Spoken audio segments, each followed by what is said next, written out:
এত পড়ালেখা করে যখন দেখছো এক্সাম হলে গিয়ে তোমার টাইম শর্ট হয়ে যাচ্ছে বা টাইম ম্যানেজমেন্টটা ঠিকভাবে করতে পারছো না, সেক্ষেত্রে তো খুব খারাপ লাগবে তোমাদেরও, তাই না? আর তোমাদের খারাপ লাগা মানে আমাদের খারাপ লাগা। তোমরা যদি আমাদের আমাদের কাছ থেকে নিজের বেটারমেন্টটা প্রপারলি না পাও, তাহলে তো নিশ্চয়ই আমাদের দিক থেকে আমাদের তো খারাপ লাগাটা স্বাভাবিক। তো সেই জন্য আমরা আজকে তোমাদের সামনে এক্সাম হল টাইম ম্যানেজমেন্ট নিয়ে একটু ডিটেলস আলোচনা করব। তো চলো আমরা এমসিকিউ থেকে শুরু করি। তো এমসিকিউ প্রশ্নটা পরীক্ষার হলে তোমার সামনে ছুড়ে দেওয়া হয়েছে। তো এমসিকিউ প্রশ্নটা পাওয়ার পরে তুমি কি করবা? 30 মিনিট টাইম, ধরো 30টা এমসিকিউ বা 25 মিনিট হতে পারো 25টা এমসিকিউতে। তুমি কি করবা? 1 থেকে 2 মিনিট নষ্ট করে পুরো এমসিকিউ এর পেপারটা, পুরো প্রশ্নটা তুমি ভালো করে পড়ে নেবে। পড়ে নেওয়ার পরে এটা যে কতটা ফজিলতপূর্ণ তুমি চিন্তাও করতে পারবে না।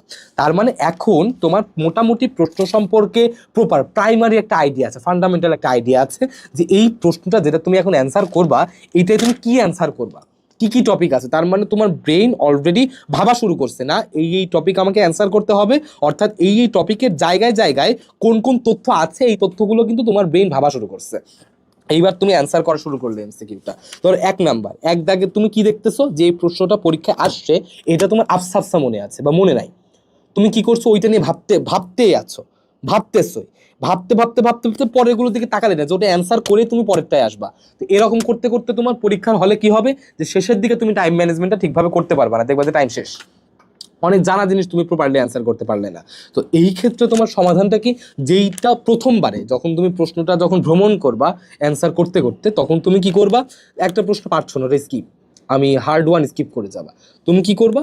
যে প্রথমে সহজ যেগুলো পারবা সেগুলো অ্যান্সার করে আসলে, হার্ডগুলো দেখলেও না, বা তুমি যেগুলো পারছো না, দুর্বোধ্য মনে হচ্ছে, তোমার কাছে কঠিন মনে হচ্ছে, এগুলোর দিকে তুমি তাকাবাই না। দ্বিতীয়বারে কি করলে, প্রথমবার ধরো 30টার মধ্যে প্রথমবার যখন তুমি রাউন্ড দিয়ে আসলে উত্তর করতে করতে তুমি দেখো যে তোমার 15টা হচ্ছে, মানে 15টা তুমি অ্যান্সার করতে পারছো, 15টা বাদ আছে। তো তোমার ধরো হাতে সময় আছে তোমার আরো 20 মিনিট টাইম আছে বা আধা ঘন্টা টাইম আছে, ঠিক আছে?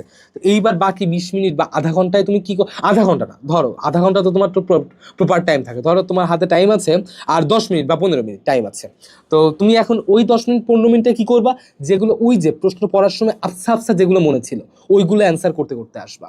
এবার অ্যান্সার করে এসে তুমি দেখো যে তোমার মোটামুটি 5টা 6টা তুমি অ্যান্সার করতে পারছো, আগে 15টা ছিল, এখন ধরো 21 22টা তুমি অ্যান্সার করতে পারছো। তো 21 22টা অ্যান্সার করার পরে তারপরে থার্ড টার্ম ধরো হাতে আর সময় আছে 5 7 মিনিট, তখন তুমি কি করবা?